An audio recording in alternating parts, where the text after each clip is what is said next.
रब्बी इश्रह ली सदरी व यस्सिर ली अमरी वहलुल उक़दतम मिन लिसानी यफ़क़हू क़ौली रब्बी यस्सिर वला तुअस्सिर वतम्मिम बिल खैर व बिका नस्ताईन आमीन या इलाही आमीन। कैसे हैं आप लोग? आपका सफ़र कैसा जा रहा है? अल्हम्दुलिल्लाह हम जितना भी पढ़ते जा रहे हैं बस अल्लाह सुब्हानहू तआला से ये दुआ करते जाएं कि या रब्बुल आलमीन हमारे अमल में ढाल दे, क्योंकि ऐसे पढ़ने का सुनने का कोई फ़ायदा नहीं है जो हमारे अमल में नहीं ढले। तो मैं आप लोगों से एक हदीस शेयर करना चाहूँगी कि नबी सल्लल्लाहु अलैहि वसल्लम ने बनु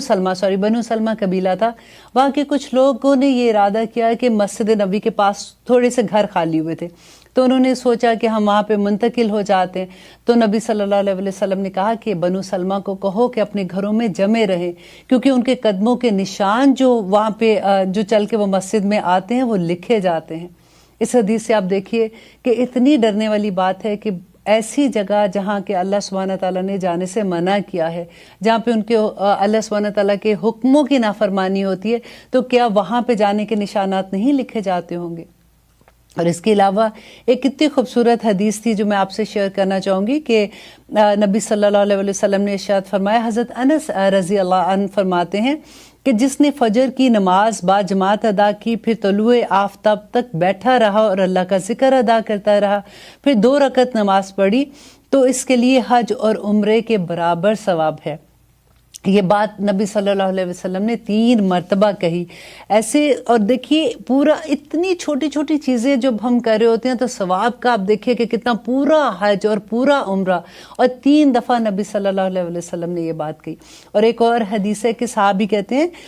हज़रत अबू अमामा कहते हैं कि अगर ये हदीस मैंने 7 दफ़ा नबी सल्लल्लाहु अलैहि वसल्लम से ना सुनी होती तो मैं ये कभी बयान ना करता। अगर नबी सल्लल्लाहु अलैहि वसल्लम ने फरमाया कि जब आदमी इस तरह वुज़ू करे जैसा कि उसे हुक्म दिया गया है, तो गुनाह इसके कान, आँख, दोनों हाथ और दोनों कदमों से दूर हो जाते हैं, ऐसे जैसे वो अपनी माँ के पेट से जना हो। अल्लाह अकबर। क्योंकि यूजुअली ये होता है कि वुज़ू करते हुए हमें थोड़ी सी सुस्ती होती है, और बहुत से लोग तो इस वजह से भी नमाज छोड़ देते हैं कि उनको वुज़ू से थोड़ा सा मुश्किल लगता है कि वुज़ू करना। लेकिन आप देखिए कि नबी सल्लल्लाहु अलैहि वसल्लम कैसे रग़बत दिलाते थे छोटे छोटे अमल पे, जैसे बच्चों को नहीं रग़बत दिलाते। देखो अगर तुम वुज़ू करोगे तो फिर एक बहुत यही हदीस एक बहुत डिटेल में भी है कि कैसे जब हम कुल्ली करते हैं, नाक में पानी डालते हैं तो कैसे गुनाह झड़ जाते हैं, जब हम चेहरा धोते हैं तो कैसे हमारे चेहरे के गुनाह, जब हाथ धोते हैं, पाँव धोते हैं तो कैसे हमारे गुनाह झड़ते जाते हैं। तो फिर जब ऐसी चीज़ों का पता चलता है फिर बंदा बड़े शौक से वो चीज़ें करता है कि कोई बात नहीं, थोड़ा मुश्किल लग रहा है लेकिन इतना ज़्यादा अजर है तो मैं क्यों ना करूँ। आज इंशाल्लाह हम करेंगे आयत नंबर 196 में। अब हम हज के बारे में पढ़ेंगे। हज आपको पता है जैसे कि इस्लाम का ऐसा रुकन है कि जो फ़र्ज़ है मुसलमानों पे, जैसे नमाज, रोज़ा, हज, ज़कात है, इसी तरह से अल्लाह सुब्हानहू तआला ने जैसे इसके बारे में हुक्म दिया है। आज हम इसके बारे में बहुत डिटेल में बात करेंगे। हज के बारे में मैं थोड़ा सा आपको ये बता दूं कि हमने पहले सूरत बकरा में पढ़ा था कि इब्राहीम अलैहिस्सलाम पे जब उन्होंने ख्वाब में देखा था और अल्लाह सुब्हानहू तआला ने उनको वो जगह दिखाई थी और जाके कहा था कि अल्लाह का घर तामीर करो, और इब्राहीम अलैहिस्सलाम और इस्माइल अलैहिस्सलाम ने खाना काबा तामीर किया था। और आपको याद है हमने सूरत शुरू में पहले इस बारे के आखिर में ऑलमोस्ट हम पढ़े थे, जिसमें यह था कि जब उन्होंने खाना काबा तामीर कर लिया तो फिर उन्होंने अल्लाह से क्या दुआ मांगी थी कि या रब्बुल आलमीन आरिना मनासिकना, कि या रब्बुल आलमीन हमें दिखाइए कि हमने अब इबादत के तरीके क्या करने हैं। इससे हमें पता चलता है कि इबादत का तरीका भी अल्लाह सुब्हानहू तआला की तरफ से आएगा। ऐसा नहीं था कि उन्होंने खाना काबा तामीर किया तो अब उसके बाद तो तुम्हें पता है अल्लाह का घर तामीर हो गया, अब बिल्टिन है नेकी तुम्हारे अंदर, तुमने जैसे भी अब चाहते हो कि यहाँ पे अल्लाह सुब्हानहू तआला का जिक्र करो। नहीं, और उन्होंने दुआ जो की थी ना कि आरीना मनासिकना, आरीना होता है दिखाना, आंख से देखना। तो इब्राहीम अलैहिस्सलाम को अल्लाह सुब्हानहू तआला ने हज के तरीके सिखाए थे, बताए थे, और वही तरीका दैट इज़ द रीज़न जो मुशरिकीन मक्का थे वो भी हज उसी तरीकों पे कर रहे थे, क्योंकि अब टाइम गुजरने के साथ साथ उनमें मुशरिकाना रसूमात आ गई थी। और आपको जो मैं लास्ट टाइम भी बताया था कि सबसे पहला जो बुत है वो मक्का में अमर बिन लुई नाम का एक शख्स था। वो जब तजारत की खातिर गया शाम की तरफ तो वहाँ से एक बुत लेके आया, तो उसने कहा कि वहाँ के लोग जो हैं देखो इस तरह से ये बुत बनाते हैं। बुत का भी मैंने आपको बताया था कि क्या इसका कॉन्सेप्ट इसके पीछे था कि नूह अलैहिस्सलाम के ज़माने में जब पूरी कौम तबाह हो गई थी तो वहाँ के लोगों ने जो बुत बनाए थे एक्चुअली वहाँ के नेक लोग थे, और पहले वो चाक से शबी बनाया करते थे, और उसके बाद उनको ये लगता था कि कुछ देर के बाद वो ख़त्म हो जाती है, वो धुंधली हो के मिट जाती है, कोयले से बना लेते थे। फिर उसके बाद आहिस्ता आहिस्ता उन्होंने क्या किया कि मट्टी से, चाक चूना जो भी चीज़ होती थी उससे उन्होंने छोटी छोटी उन्हीं की बुत बनाने शुरू कर दिए कि ये नेक लोग हैं। उसके बाद क्या होता था कि वो बुत जो है वो घर में कहीं रख देते थे कि बुजुर्गों के बुत हैं, इस तरह से ये बुजुर्ग हैं जो चले गए हैं। और फिर आहिस्ता आहिस्ता एक नस्ल से दूसरी नस्ल, जैसे अब भी आप देखिए कि हमारे माँ बाप जो चीज़ें करते हैं जब वो चले जाते हैं तो हमें कितनी अजीज़ होती है कि मेरी अम्मी ये करती थी तो इसलिए मैं ये करती हूँ। वो 40वां करते थे, वो बरसी करते थे। ये सारी रस्में जो है हम लोगों ने तो अपने आबा अजदाद से सीखी हुई है ना। हम लोग कभी ये नहीं देखते कि क्या हम ये देखें कि खोलें किताबें और पढ़ें कि क्या नबी सल्लल्लाहु अलैहि वसल्लम ने ऐसे अमल किया था, क्योंकि वफ़ात जो थी, फौतगियाँ होना, खुशियाँ होना, शादी गमी, सब कुछ उनके ज़माने में भी होता था। तो नबी सल्लल्लाहु अलैहि वसल्लम का क्या तरीका था, सहाबा का क्या तरीका था, ताबईन और तबा ताबईन का क्या तरीका था, बाद में इमाम आए तो उनका क्या तरीका था, हम लोग वो नहीं देखते। हम लोग ये देखते हैं कि हमारे माँ बाप ने क्या किया था, हमारे दादा दादी ने क्या किया था, हम वही तरीके अपना रहे होते हैं। तो यही होता रहा। फिर जब अगली नस्ल आई तो उन्होंने कहा कि ये तो हमारे माँ बाप ने बड़े मुकद्दस समझते थे, तो उन्होंने कहा कि ये उनके दिमाग में यह है कि देखिए ये वसीला बनाया इनको। वो ऐसा नहीं था कि वो अल्लाह को नहीं मानते थे, वो अल्लाह को मानते थे, लेकिन वो ये कहते थे कि हम इतने गुनाहगार, हमारी अल्लाह सुब्हानहू तआला कहाँ सुनेंगे, तो हम इनके वसीले से दुआ मांगते हैं। आज देखिए आज हम लोग क्या करते हैं, आज हमारे बुत फ़र्क हो गए हैं। बस ये हमने मिट्टी के बुत नहीं रखे, लेकिन इसके अलावा आप देखिए हमारी क्या, इंशाल्लाह जहाँ पे ये चैप्टर आएगा तो मैं आपको इसकी भी डिटेल बताऊंगी, और हमें एक एक अपने अंदर का बुत, अपने नफ्स के बुतों को मारना पड़ेगा। और यहाँ पे अल्लाह सुब्हानहू तआला हज का जो तरीका बता रहे हैं कि वह अतिमुल हजा, और तुम पूरा करो हज को, वल उमराता, और उम्रा को, लिल्लाह, किसके लिए पूरा करना है, अल्लाह के लिए। फाइन पस अगर ओह सिर तुम रोके जाओ, फमा, तो जो फमस तैसरा, तो जो आसानी से मुयस्सर है, मिनल हदिये, तो कुर्बानी दे दो। देखिए यहाँ पे जिक्र हो रहा है कि जब नबी सल्लल्लाहु अलैहि वसल्लम सुलह हुदैबिया का था कि जब उम्रे के लिए गए थे, मदीना से लोग गए थे तो इनको रोक लिया गया था। तो यहाँ पे ये बताया जा रहा है। और अगर हम आज के ज़माने में यही आयत को अपने ऊपर लेते हैं तो देखिए कई दफ़ा ऐसा होता है कि हज पे जाएं या उम्रे पे जाएं तो तबीयत ख़राब हो जाती है, कभी अल्लाह ना करे एक्सीडेंट हो जाता है, तो हम लोग वहाँ तक ना पहुँच सके जहाँ हज और उम्रे के लिए जाना है। तो फिर उसके बाद क्या करना होता है, क्योंकि गिल्ट होता है ना अंदर कि या हम लोग निकले थे या इहराम पहना हुआ है, रास्ते में एक्सीडेंट हो गया और आपने हज नहीं किया या उम्रा नहीं परफॉर्म कर सके, तो फिर उसमें ये हुक्म है कि फिर जो कुर्बानी मुयस्सर आ जाए आसानी से, जैसे वो आप लोग कर दो। और फिर उसके बाद अल्लाह सुब्हानहू तआला का हुक्म है, वला तुखलिकू, और मत तुम मुंडवाओ, रऊसकुम, अपने सरों को, हत्ता यहाँ तक के यबलुगा के पहुँच जाए, हदियु कुर्बानी, मुहिल्लहु, अपनी कुर्बान गाह में। अब इसमें दो तरह की बात है कि एक हनफी फ़िक़्ह में ये कहते हैं कि जो अगर रोक लिए जाओ या कोई एक्सीडेंट हो जाता है या कुछ है तो वो पैसे वहाँ पे पहुँचा दो, अब वहाँ पे कुर्बानी हो जाएगी। तो जैसे ही पता होता है कि इतना टाइम लगा है और अब वो कुर्बानी हो गई होगी, तो उसके बाद आप अपना सर शेव करवा के और फिर वो आप एहराम अपना उतार सकते हो। लेकिन इमाम मालिक और इमाम शाफी का ये मसलक है कि वो ये कहते हैं कि जिस जगह भी तुम रोके गए हो वहीं कुर्बानी दे दो, तो आप लोगों का ये पूरा हो जाता है, तो उसके बाद आप एहराम अपना उतार सकते हो। तो आगे अल्लाह सुब्हानहू तआला कह रहे हैं, फमन, पस जो कोई काना हो, मिनकुम, तुम में से, मरीदन, मरीज, आओ बिही, या इसको हो अजन तकलीफ, मिन रासी, उसके सर में,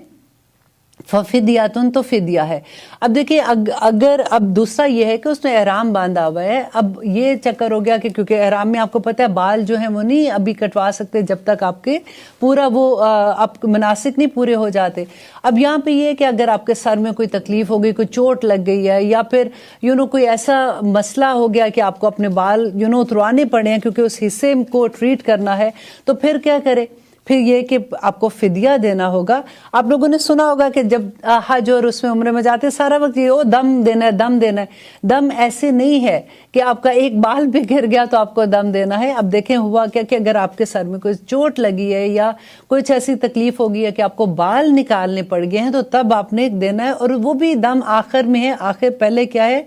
تو فدیہ کیا ہے کہ جان چھڑانے کے لیے کہتے ہیں نا کہ جان بندے کی پھنسی ہو کہیں پہ اور اپنے آپ کو جب آزاد کرانا ہے تو اس کے جگہ پہ آپ جو دیتے ہو بیسیکلی وہ قربانی دینے کو من سیام ایک روزہ من سیامن نمبر 1 یہ ہے کہ ایک روزہ جو وہ 3 دن کے روزے ہوتے ہیں، یہ فدیہ ہے، او صدقتن یا پھر صدقہ کیا ہے کہ 6 مسکینوں کو کھانا کھلانا ہوتا ہے، اور نسک اب تیسری جگہ پہ یہ ہے کہ یا پھر کوئی ایک بکری آپ اس قربانی دے دے تو یہ آپ کا دم ہو جاتا ہے۔ فائزہ پس جب آمن تم امن میں آ جاؤ، فمن پس جو تمتع تو جو فائدہ اٹھائے بالعمرتی عمرے سے حج تک۔ تو اب یہ ہے کہ دیکھیں آپ وہ روک لیے گئے تھے، آپ حج نہیں کر سکے، عمرہ نہیں کر سکے، آپ نے قربانی دے دی اور پھر آپ نے سر اپنا منڈا لیا اور اس کے بعد آپ نے اپنا احرام اتار لیا، اب آپ واپس چلے گئے، اب آپ پھر امن میں آگے ٹھیک ٹھاک ہو گئے ہیں، آپ واپس آتے، کیونکہ اب یہاں پہ یہ کہ ضروری نہیں ہے کہ جو واپس گئے ہیں ان کو واپس وہ حج یا عمرہ کرنا ہوگا۔ اگر اللہ سبحانہ تعالیٰ یہاں پہ کیا کہہ رہے ہیں کہ جب تم امن میں ہو تو جو کوئی فائدہ اٹھانا چاہے، ٹھیک ہے، تو کیونکہ جب صلح حدیبیہ کے بعد جب صحابہ واپس گئے تھے تو سب کے سب واپس نہیں آئے تھے دوبارہ کرنے کے لیے، لیکن اگر آتے ہیں تو وہ اچھی بات ہے۔ تو اب یہ ہے کہ جو کوئی آ رہا ہے، یہ حج بھی 3 طرح کے ہوتے ہیں نا، جس میں ایک حج وہ ہے جس میں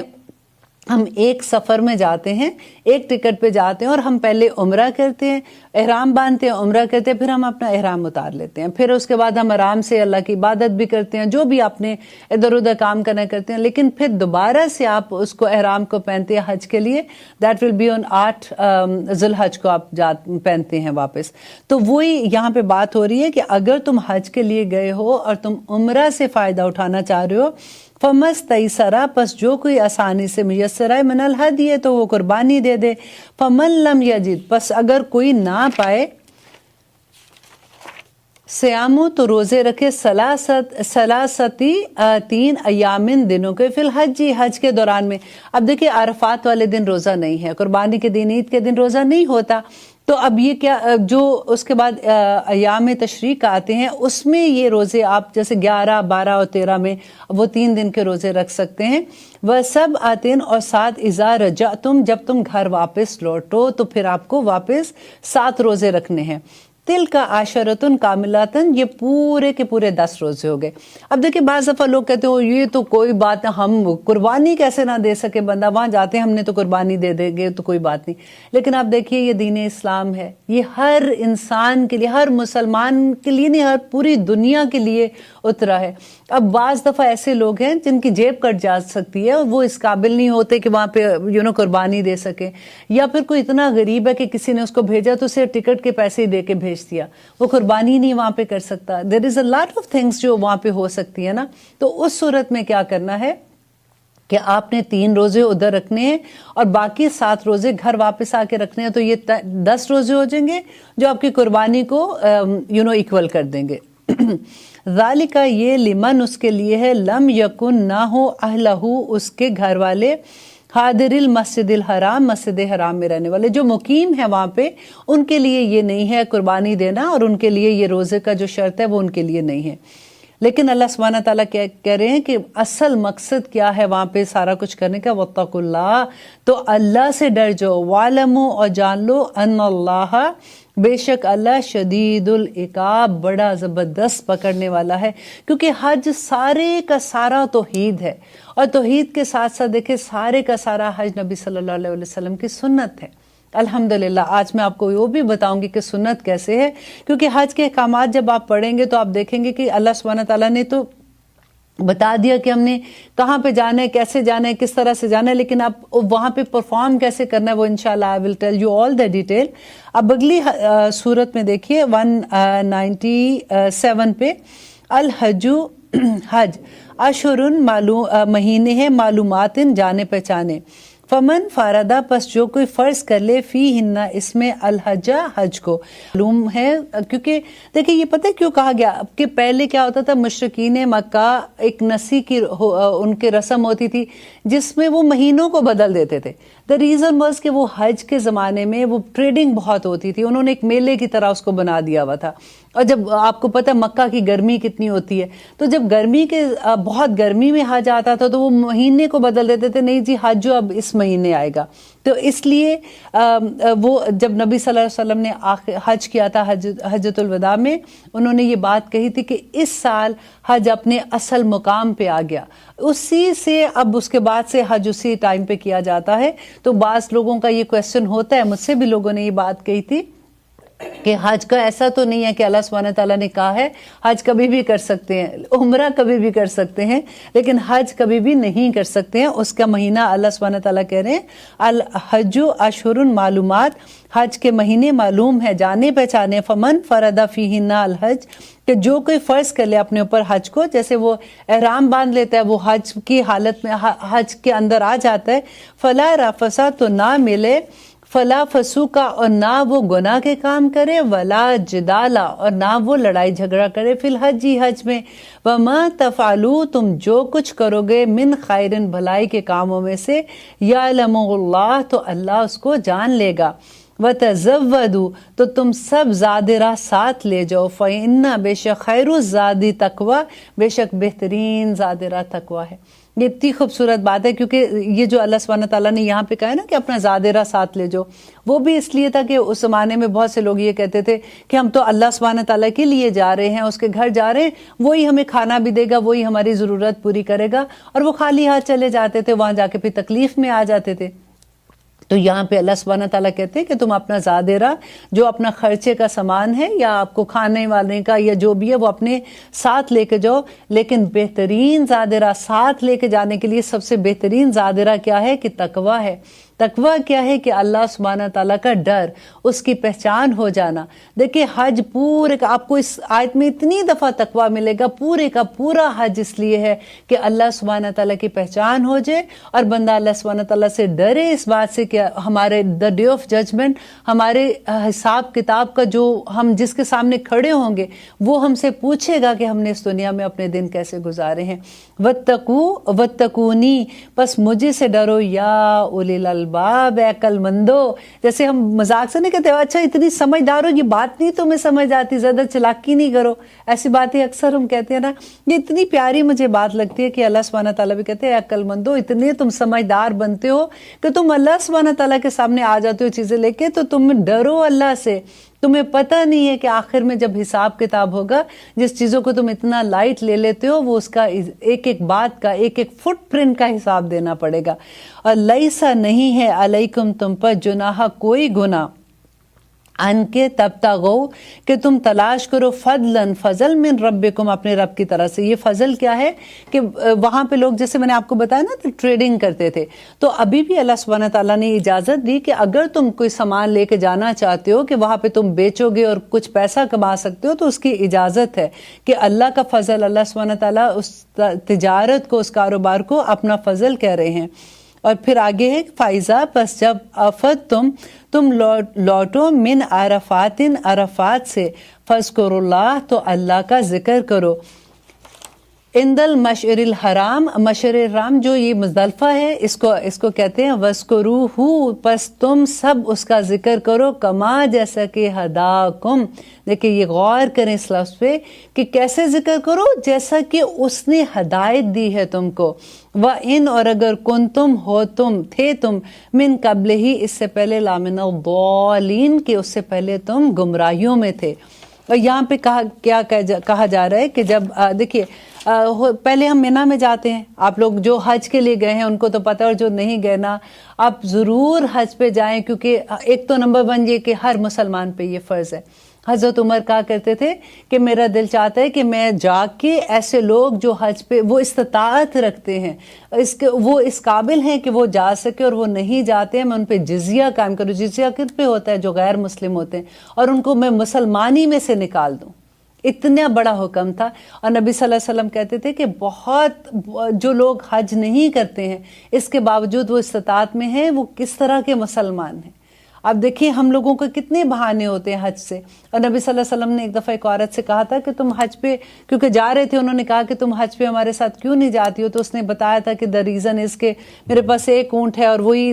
پانی لینے بھی جاتے ہیں, تو میرا خامند اور میرا بچہ ایک پہ اونٹ پہ جا رہے ہیں کیونکہ سواری کا انتظام نہیں ہے. تو نبی صلی اللہ علیہ وسلم نے کہا تھا اچھا تم رمضان کے مہینے میں عمرہ کر لینا, اور رمضان کے مہینے کے عمرے کا ثواب ایسے ہی ہے جیسے تم نے میرے ساتھ حج کیا. اور مبارک ہوں ان لوگوں کو جو رمضان میں عمرہ کرنے جا رہے ہیں, وہ اسی طرح سے جیسے نبی صلی اللہ علیہ وسلم کے ساتھ حج کیا ہے. الحمدللہ. تو